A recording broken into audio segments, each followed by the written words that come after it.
Assalamualaikum, nama saya Dina Irfan bin Muhammad Azli, nombor matrix 24 DTP 21F1053. Hari ini kami akan membantahkan tentang fakta sains yang terkandung dalam Al-Quran, iaitu surah At-Tin yang bermaksud buah tin. Pendahuluan tentang buah tin.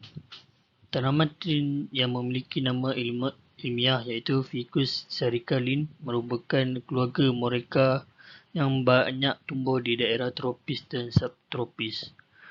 Pohon tin sudah banyak dibudidayakan kerana dipercayai dapat digunakan untuk mengobati pelbagai penyakit. Dengan perkembangan ilmu pengetahuan, banyak penelitian tentang kandungan dan manfaat tanaman tin, baik daun, buah maupun akalnya. Kandungan gizi dari tin antara lain serat vitamin A, C, kalsium, magnesium dan potasium yang sangat diperlukan oleh tubuh. Buah tin mengandungi karbohidrat, protein, vitamin, mineral, serat dan lain-lain. Bacaan surah At-Tin dan maksudnya. A'udzubillahiminasyaitonirrajim. Bismillahirrahmanirrahim. Wat-tini waz-zaitun. Demi buah tin dan buah zaitun. Wa-turi sinin.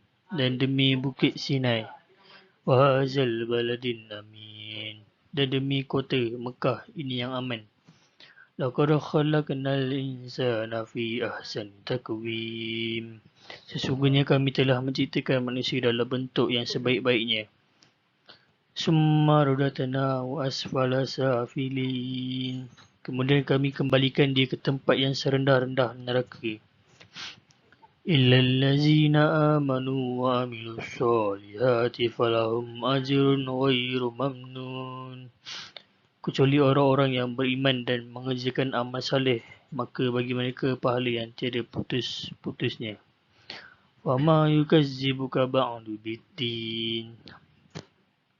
Maka apakah yang menyebabkan kamu mendustakan Allah? Pembalasan sesudah adanya keterangan itu. Alaysa Allah biahkamil hakimin. Bukankah Allah hakim yang seadil-adilnya? Seterusnya hadis.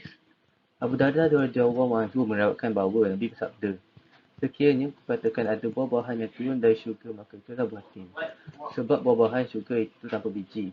Makanlah ia, kerana ia dapat menghentikan wasir dan bermanfaat menyembuhkan penyakit. Dituturkan oleh Ibnu Qayyim dalam Zabdul Mahad. Proses penghasilan buah tin. Setiap jenis mempunyai berat beza, iaitu 80 hingga 90 gram. Bagi buah tin merah, 70 gram hingga 80 gram buah tin hijau dan kuning, manakala berat buah tin hitam adalah sekitar 60 gram hingga 70 gram sahaja. Seterusnya, pokok itu tidak memerlukan kawasan luas atau masa lama untuk dituai kerana sudah mula meluahkan hasil pada bulan 4 hingga ke-6 penanamannya.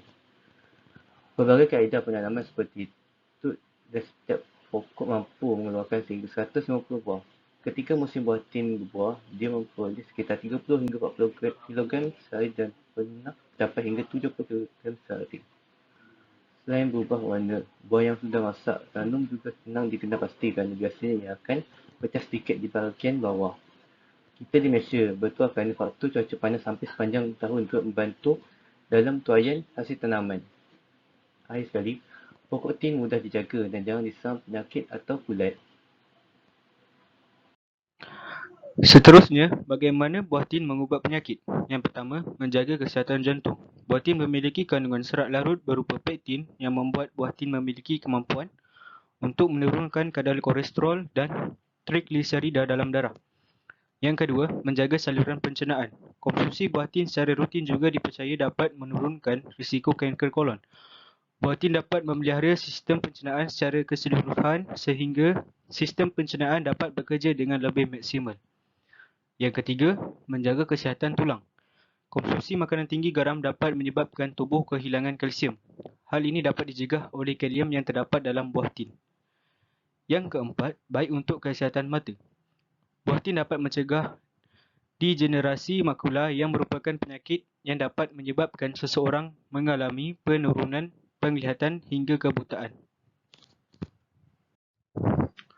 Menurut kajian sarjana berkaitan buah tin, membuktikan bahawa Al-Quran itu benar.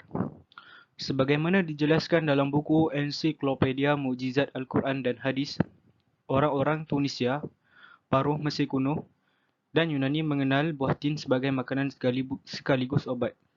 Sebenarnya, pohon tin berasal dari ujung selatan Jazirah Arab, tetapi kemudian menyebar ke Asia kecil seperti Anatolia, Turki dan Afghanistan, ke Eropah melalui orang-orang Tunisia dan Yunani, serta ke timur melalui Suriah hingga ke India. Pohon yang diberkahi ini telah digunakan oleh Allah Subhanahu Wa Taala sebagai kata sumpah dalam kitabnya yang berbicara tentang hal-hal yang luar biasa. Dan Allah hanya bersumpah dengan sesuatu yang agung, demi buah tin dan buah zaitun. Surah At-Tin, muka surat 95 ayat 1.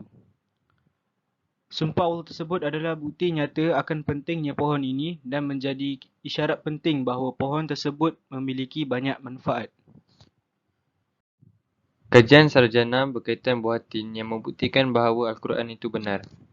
Pertama, Al-Zamakhsyari dan Al-Qurtubi menyatakan Allah Subhanahu Wa Taala bersumpah dengan buah tin kerana ia merupakan tumbuhan yang istimewa di kalangan tumbuhan-tumbuhan yang berbuah.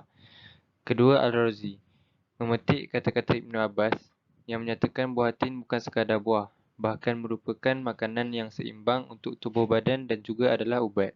Buah tin merupakan makanan yang lembut dan mudah dihadam. Menurut satu riwayat, Rasulullah diberi hadiah sepinggan buah tin dan baginda memakannya. Lalu baginda berkata kepada sahabat-sahabatnya, "Makanlah. Sekiranya kamu bertanya, buah apa yang turun dari syurga, pasti aku mengatakan ini, iaitu buah tin." Kesimpulannya, buah-buahan yang wujud dalam Al-Quran adalah merupakan ciptaan dan kejadian Allah yang Maha Agung lagi Maha Bijaksana. Dapat dirumuskan bahawa penggunaan buah-buahan dalam Al-Quran mempunyai kepentingan menerusi pelbagai aspek sama ada dari sudut manfaat dan kesihatan. Berdasarkan kepada Al-Quran, terdapat banyak buah-buahan yang dinyatakan di dalamnya yang menjadi salah satu daripada tanda kebesarannya. Hasil kajian mendapati bahawa terdapat pelbagai rahsia dan keajaiban tersendiri pada buah-buahan yang dinyatakan dalam Al-Quran dari sudut tafsiran para ulama dan pendidikan sains. Ini adalah beberapa rujukan yang kami dapat. Seterusnya tamat. Assalamualaikum warahmatullahi wabarakatuh. Terima kasih.